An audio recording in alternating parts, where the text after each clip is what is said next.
Hey everyone, I wanted to make sure we did the February video. I know it's the end of March already, so I apologize for it being late. It's been a busy last couple of weeks with Joint Commission and our, plan of care for our findings. So I want to go over this really briefly. It's not anything you haven't heard before.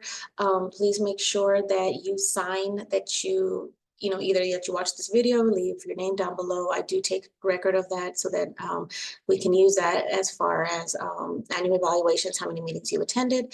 And then also there is a giant nursing education binder that's making its way around the units. It's in the nursing office that has about 15 different trainings that need to be done as soon as possible. So the next time you work, please look at that binder. If your supervisor doesn't bring it around, ask about it or come by the nursing office. But we need everybody to read and sign everything that's in there. I'm going to go through this as quickly as possible, not take up a lot of your time. So really quick, this is a wrap up for February. Here we go. So welcome to the new team, a couple new hires. We had some MHTs and a nurse start. They've all been on the unit a couple weeks now. So please, again, make sure you make them feel welcome and train them the right way. One of the biggest problems we face is staffing. None of you guys are oblivious to that. And the way we tackle that is by making sure that we keep the right people here. And make them feel welcome. So be kind to each other and again, help each other out. We had one state survey in February, was completed, no deficiencies. We also had our tri-annual Joint Commission survey. So our once every 3-year survey, they came up early, and that's okay. It's a couple deficiencies, nothing major as far as nursing is concerned. Infection control, please make sure that you discard your glucose strips in the hazard sharps or in a biohazard bin in the med room. They should not be discarded on the unit trash cans. It's an infection control issue, even though it's a little bit amount of blood, it still needs to be put away in the right place. And then glucometers should only be cleaned with purple tops, not alcohol preps, not alcohol pads, not soap and water, Clorox wipes, just the Sandy White purple tops. So we are going to make sure that your med rooms have that so that you can use that to clean it if you need to. Med rooms, a couple little things were found. Overall, we did really pretty well, I think. So mismatched labels, the vial versus the box had different dates. There was 2 missing glucometer checks, and then 1 insulin vial was not labeled on F2. So again, making sure if you open a new vial, label it correctly, 28 days expiration date, and then make sure you're doing your glucometer checks every night on your machines. They also, we didn't have an AED on Cottage E, and that was complete oversight from the leadership team. So that has been added, as well as some training and some about where the AED is and how to locate. Adverse, we have one new form. That is, the adverse drug policy was updated just to reflect HCS and to reflect our process, which if you have a patient who has an adverse drug reaction, you're going to want to call the provider immediately and let them know. You're also going to want to let pharmacy know. So the problem was we weren't letting pharmacy know in a timely manner. There's a form that you would sign. These are in the nursing office. We don't have that many ADRs. There's no point in putting a bunch of forms on the unit. We're not going to use that often. It's in the nursing office if you need it. And it also prompts you, did you call the provider? Did you call the pharmacist? And those go directly to pharmacy so that they can have that and do what they need to on their end. Seclusion and restraints, as a reminder, only RNs can sign seclusion and restraint documentation. If you don't have an RN on your shift or your unit, please let the house supervisor know, because then they're responsible for completing that. Making sure every piece of it is done and done timely. The biggest thing that was missing is the MHT flow sheets for seclusion and restraint. So when someone is sitting at the door watching the patient, they should be documenting every 15 minutes, and they should be putting hydration, nutrition, and bathroom.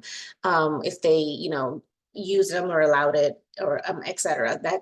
Was hit and miss. There was a glitch with HCS regarding this, so thank you to the MHTs who spoke up about it. We did get that fixed. So please make sure that whoever's sitting at the door with the patient, you need to document every 15 minutes the seclusion and restraint section on the round sheet. Observation rounds. So this one is absolutely a hard line for everybody, okay? There's no excuses for missed rounds. Missed rounds are not okay, ever. If you do have a missed round, you need to document why it is late.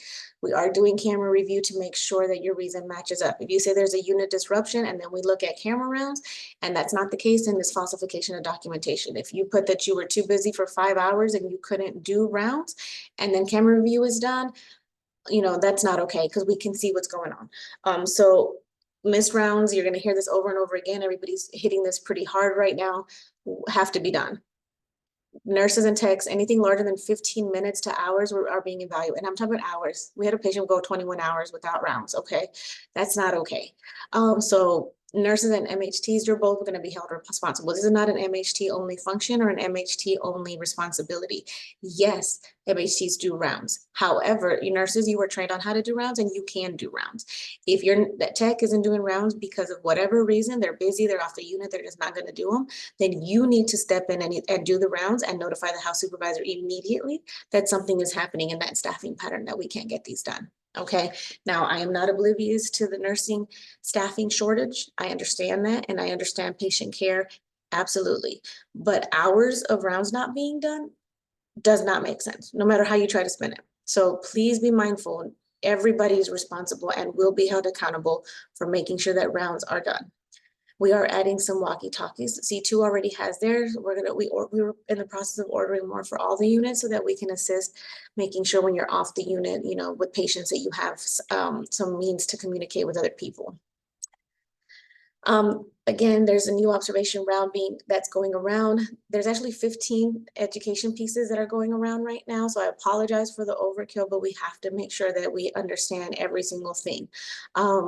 And some of them are easy to just read them and sign. Some of them are policies, read the policy, sign that you understand the policy. And so I think there's 2 tests going around, just making sure that you understand how to use the AED. I'm not sure, I don't remember what the other one was.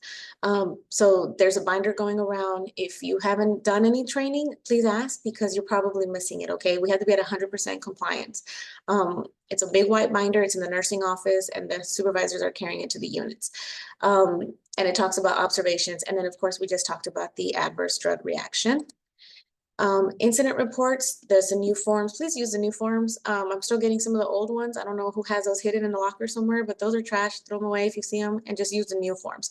The newest version of the new form has adverse drug reaction listed under the medication piece. So please, that's the one we should be using. However, definitely not the old ones. Tablets, please make sure that you are accounting for all your tablets. You should be using them to do rounds and handoff, and at the beginning, at the end of their shift, and you should be counting them. We're aware of the situation that happened on Cottage B, and the adolescent was able to do whatever he wanted on iPads. And he had several of them for who knows how many days. So that's poor nursing care from everybody involved in that patient's care, okay? Because how did we not notice that we were missing iPads? So again, being mindful of what you have on your unit, what's going on. Do you know your patients? Do you know what they're doing? Are you doing room sweeps properly?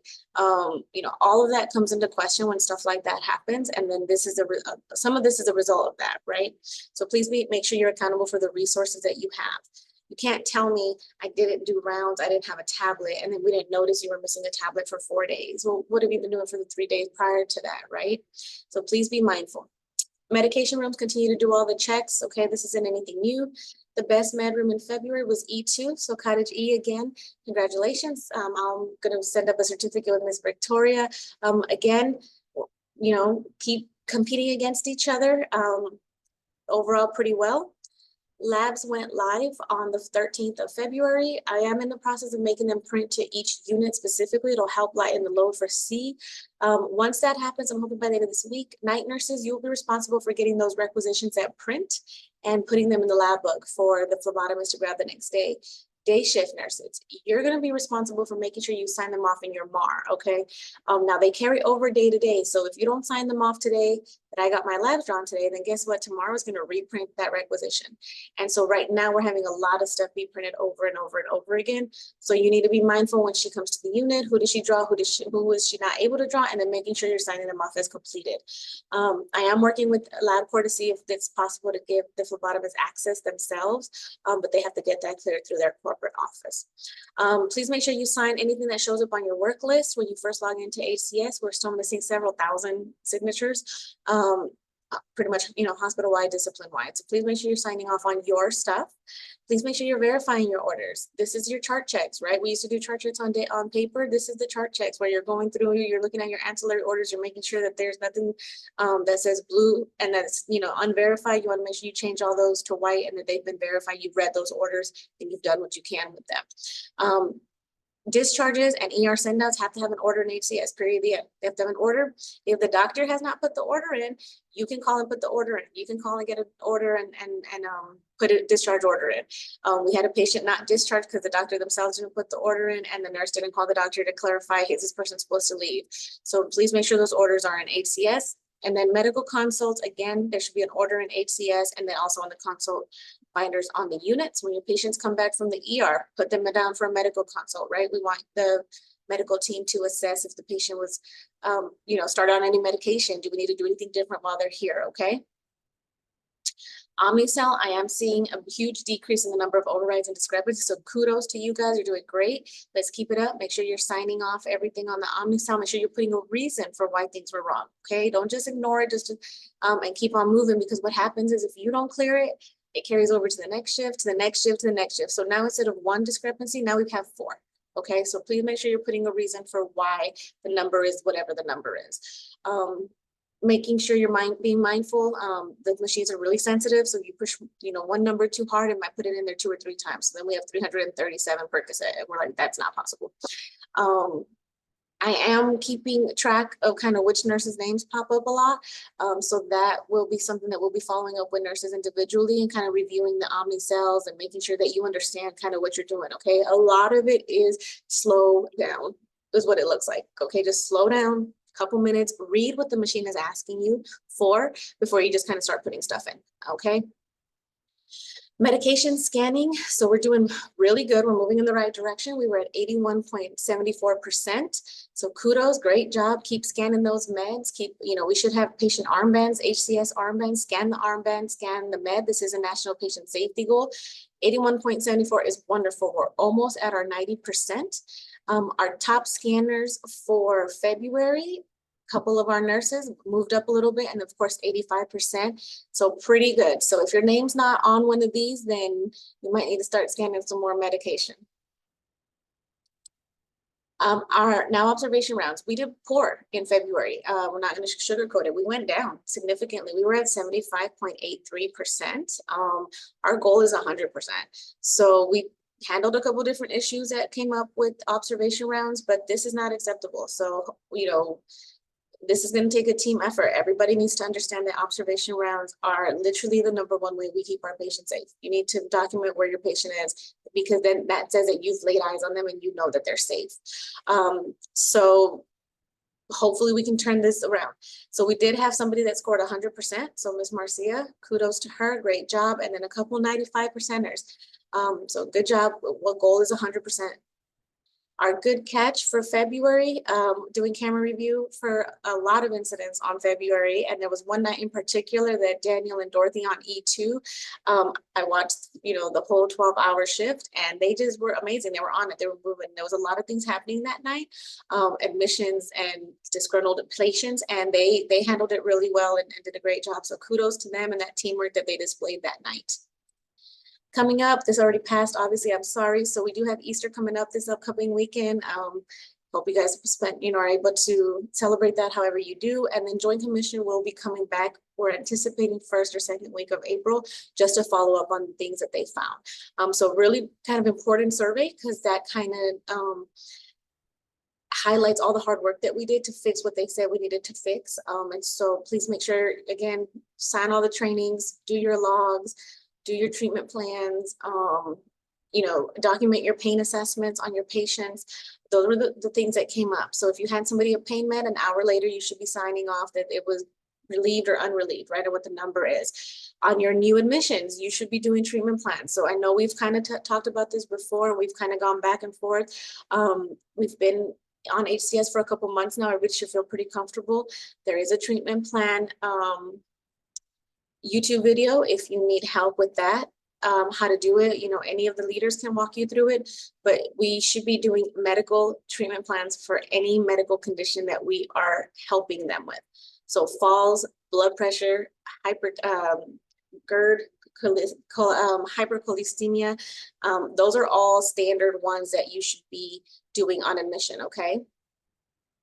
Again, if you guys have any questions, please let me know. We can most definitely touch base, get to the nursing office and sign your stuff, okay? Thank you guys.